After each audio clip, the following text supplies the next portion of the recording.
One day I will return a bringer of light. One day I will return a bringer of light. Then I will give to thee the mirror of God. I will show the face of God. Savitri is telling her to Madonna, to The Madonna, she's the goddess, no? to Mother of Might and Force. Yeah. To her she is telling. So Savitri will show her the mirror? Yes. Oh. Yes. Because it's a part of her soul. Savitri is going to meet.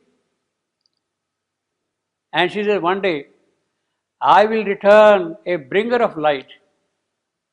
Then I will give to thee the mirror of God. I will give, I will return. I think in your copy, excuse me, in your copy what you got? Then will I give or then I will give? Then will I give to you? It's reversed. Then will I give to you? Here, one day I will return. One day, then will I give? It's like that, no? So that is not, see, that inversion, I don't know why. Yeah, that inversion is not there, should not be there in fact. It unnecessarily brings a kind of a little artificial element. One day I will return, then I will, see, then will I give, that inversion rather weakens the whole argument, you see. Then I will give to thee the mirror of God. Thou shalt see self and world as by him they are seen. It is through the look of God that you will see the world and yourself and everything around you. See. The way the God looks at this creation, it is in that way you will see this creation when I come back and give you wisdom. Actually, she talks of the transformation to him. Not necessarily, no. You have to see the world first the way God is. See. She is not talking about transformation at all here. She simply says, I will give you wisdom. Thy wisdom shall be vast as vast thy power. Yes, you have power. Omnipotence, yes, but no omniscience. That is why, because she lacks wisdom, this gentleman can say, I will do this, I will do that, you see. Then hate shall dwell no more in human hearts, and fear and weakness shall desert men's lives. Obviously, once you have got the power and wisdom, no question of fear and wisdom. In order to have fearlessness, you have to be wise also, not just power. Shall desert men's heart. The cry of the ego shall be hushed within. Its land road that its land road that claim the world as food, all shall be might and bliss and happy force. So when I come back, I will give Shakti, Samarthya, I will give Ananda bliss, I will give force when I come back. So this is the assurance Savitri is giving. Now, these qualities will come back to them when? When she will come back? Savitri says, when I come back, no. One day I will return. But madam, when are you going to return? It doesn't give a date. It does not give a date. Not immediately. Huh? It means after after conquering the death, she That's right. Yes. After discovering the soul first, without that, I'm sorry I can't. And after conquering death, then I will give you all these things. Today, death is the Lord, He is a master. And even if I give these qualities to you, you will not be able to withstand against death. They will be useless for you. But in the manifestation, when death is not there, these qualities are necessary for the play of things in the creation. Therefore, I will give them. One day I will return after conquest or death. So that thing is coming soon. You see, Savitri is going to shortly meet death in another few days and conquer death in the Shalva forest and bring Satyavan back. And when Satyavan comes back, following Satyavan and Savitri, come Krishna and Kali. They are coming down, and behind them are following Krishna and Kali. They will come and they will give to the soul all these genuine, authentic spiritual qualities. Ascending still her spirit's upward route.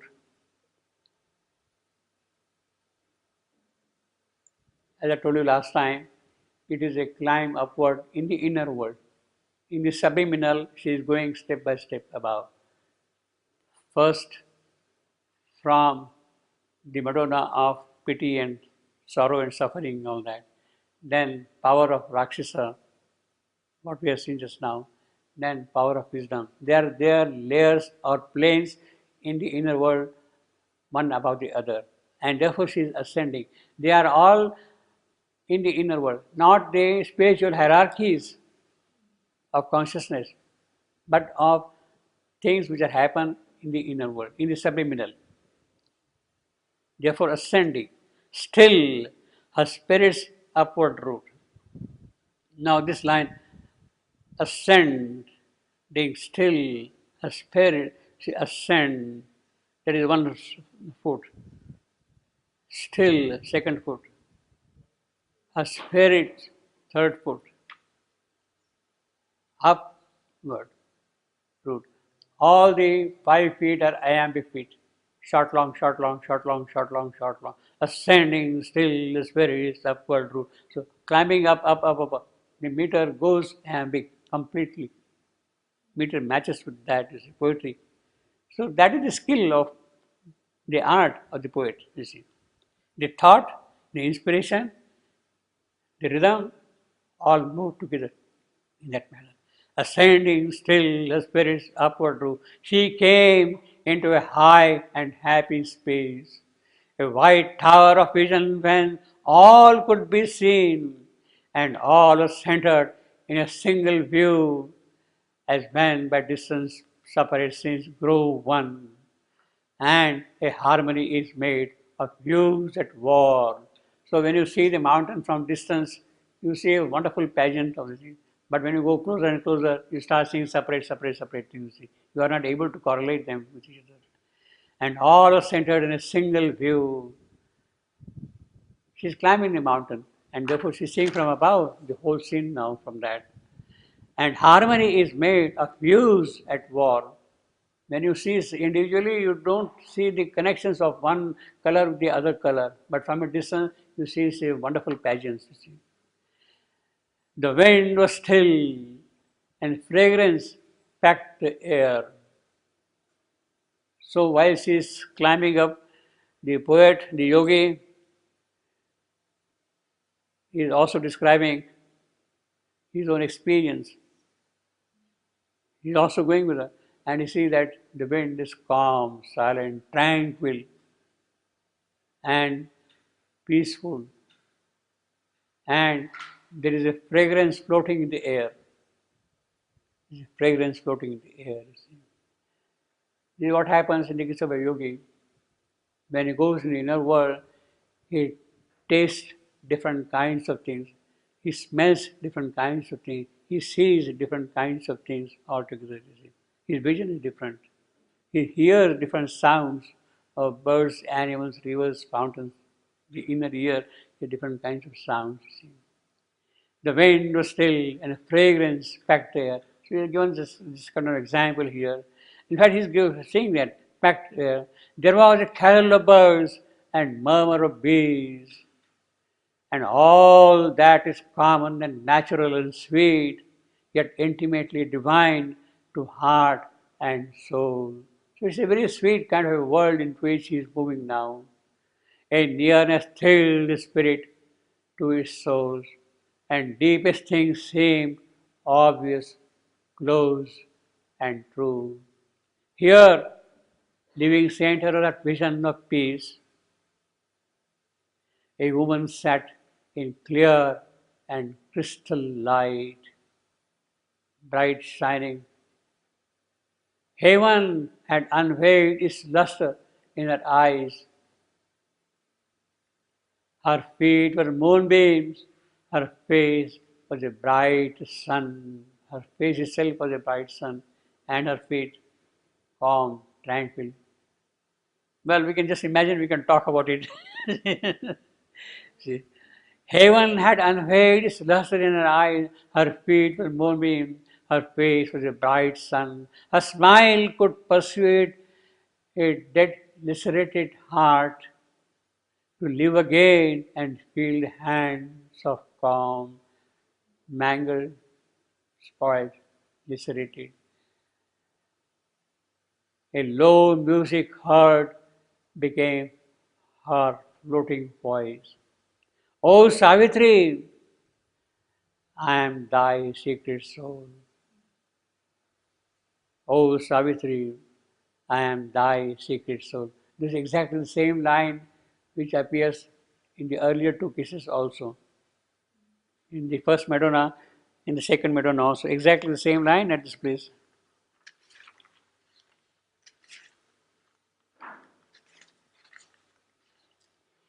122.6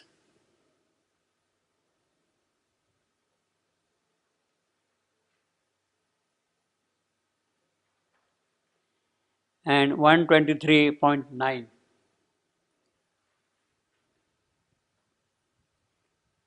This is of course 124.6. 122.6, 23, 9. Exactly the same line. O Savitri, I am thy secret soul. I have come down to the wounded, desolate earth to heal her pangs and lull her heart to rest. That is her immediate task. Wounded, desolate earth, the earth full of anguish, of suffering, of misery. I come to console her, to heal her heart. Pangs and lull her heart to rest, and lay her head upon the mother's lap. She says, the Divine Mother who is there, it is on her lap I want this earth to lie. That she may dream of God and know His peace. She, earth. Earth may dream of God and know His peace because she is a wounded, desolate soul. She is full of pangs and draws the harmony of higher spheres into the rhythm of earth's rude and troubled days. Earth's rude and troubled days.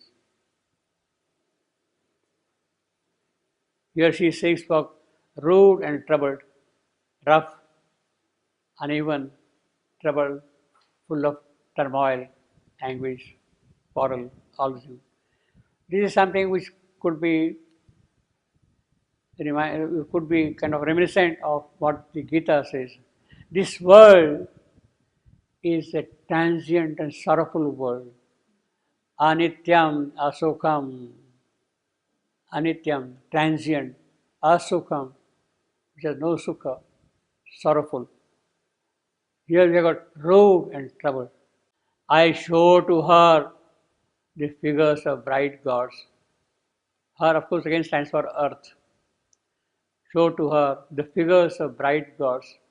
Yes, this is Durga, this is Uma, this is Saraswati, this is Athena, this is Minerva, this whatever you want to call them, you see, they are there. I show to her the figures of bright God and bring strength and solace to her struggling life.